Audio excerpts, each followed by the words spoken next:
A small, dimly lit tailor shop in a quiet village. The rain tapped gently against the window panes of a little tailor shop nestled at the edge of the village, where time seemed to move just a bit slower. Inside, the only light came from a flickering oil lamp perched on a cluttered wooden table. Threads of every color spilled from old tins, and bolts of faded fabric leaned tiredly against the walls. Clara sat hunched at her sewing machine, her fingers moving with practiced grace despite the stiffness in her joints. Her once dark hair was streaked with gray, and a faint smile tugged at her lips as she embroidered delicate flowers onto a velvet sleeve. The gown was for a rich merchant's daughter, a girl who had never even looked Clara in the eye. Clara didn't mind. Not really. She sewed not for praise, but for purpose.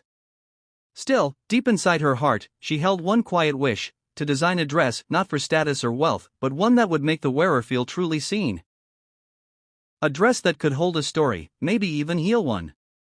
Just as she began to close up for the night, the door flung open with a loud creak. A gust of wind and rain followed a tiny figure into the room. A young girl, no older than 10, stood there soaked to the bone. Her hair was plastered to her face, her lips trembling from the cold. She wore no shoes. In her arms, she clutched a tattered piece of fabric, once a dress, now barely holding together. Her voice cracked as she stepped forward. "Please, can you fix this? It's all I have left of my mother." Clara froze. She slowly rose from her chair and knelt beside the girl, gently taking the fabric from her shaking hands.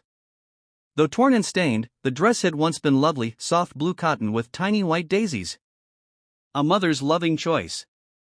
Clara looked into the girl's eyes full of grief, hope, and something she recognized: the longing to hold on to someone you've lost.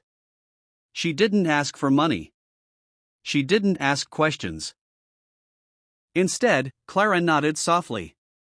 "Of course, my dear," she whispered. "Come in. Let's bring it back to life, together." Clara's workbench, cozy with candlelight. The storm had settled into a soft, steady drizzle outside, but inside Clara's shop, the warmth of candlelight bathed the room in golden glow.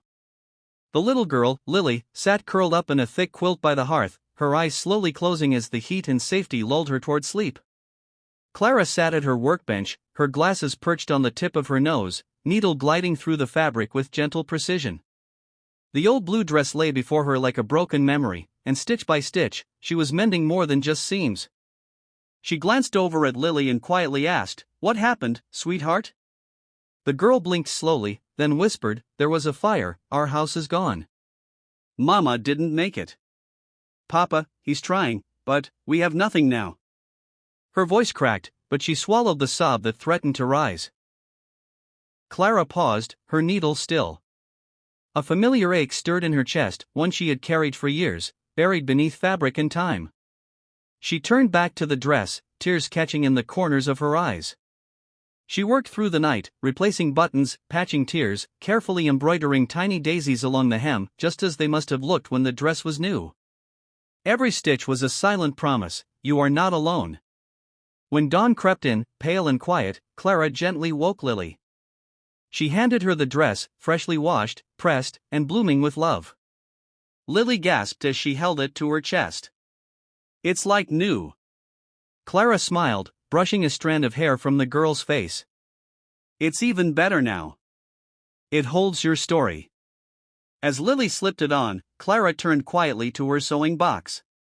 From beneath a folded napkin, she took out a small brooch unfinished, a tiny silver bird mid-flight. It had been meant for her own daughter, who passed away many winters ago before it could ever be gifted.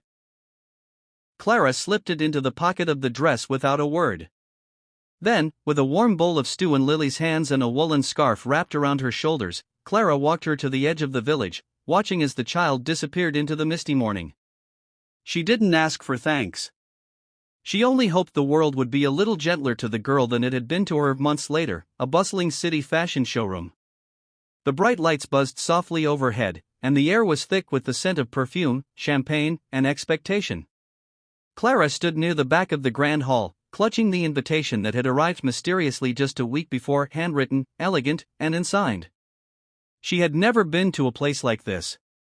Velvet ropes, glittering chandeliers, models gliding across the marble floor like swans. She felt entirely out of place in her simple shawl and scuffed shoes. Yet something in her heart told her to stay. A hush fell over the crowd as the final model took the stage. And then, Clara gasped. There, under the spotlight, walked a girl in a light blue dress adorned with hand-embroidered daisies and a tiny silver bird brooch sparkling on the belt. The fabric floated like hope in motion. The girl's chin was lifted, her stride full of quiet strength. It was Lily. But not the shivering child from the rainy night. This was a girl reborn, graceful, radiant, and unafraid. The announcer's voice faded as Lily stepped up to the microphone, her eyes scanning the crowd until they landed on Clara. A soft smile broke across her face. She began to speak, her voice clear and steady. A few months ago, I was just a girl with no shoes and no hope. I had nothing except a torn dress and a memory of love. I walked into a tiny shop and met a woman who didn't see a beggar or a burden. She saw me. Not as I was, but as I could be. That woman, Clara, the dressmaker, restored more than fabric. She restored me. This dress saved me. She saved me. The room erupted in applause, but Clara barely heard it. Her eyes filled with tears, not of pride, but of something deeper, peace, purpose, and healing. She didn't need praise. She didn't need fame. In that moment, she understood, her dream had come true. Her dress had made someone feel truly seen. Back at Clara's shop, now brighter, fuller. Sunlight spilled through the windows of Clara's little tailor shop, warming the wooden floors and dancing across bolts of vibrant fabric. The air buzzed with the quiet hum of a new sewing machine, the smell of fresh lavender, and something else, hope. The shop hadn't changed much, but somehow, it felt entirely new. Clara stood behind the counter, adjusting the hem of a dress for a local bride when the bell above the door jingled. She turned, and there stood Lily. Older, taller, glowing with the quiet confidence of someone deeply loved. She was flanked by a kind-faced couple. Her adoptive parents, fashion designers who had taken her in and nurtured her gift for storytelling and design. Lily ran into Clara's arms without hesitation. "I missed you," she whispered. Clara held her close, smiling through tears. "And look at you now." The family had come with a proposal not just of thanks, but of transformation.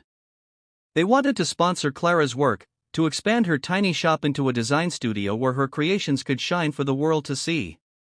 Clara listened quietly, her heart full. She accepted, yes, but not for the promise of success or recognition. She accepted because she saw what one dress, one moment of compassion, had created. And she knew there were more girls like Lily. More stories to stitch back together. The shop would grow. The world would finally see her designs. But in her heart, she still stitched the way she always had, one thread of kindness at a time. Narrator, final line. Sometimes, the smallest stitches hold the greatest strength. And a single act of kindness can sow a whole new life.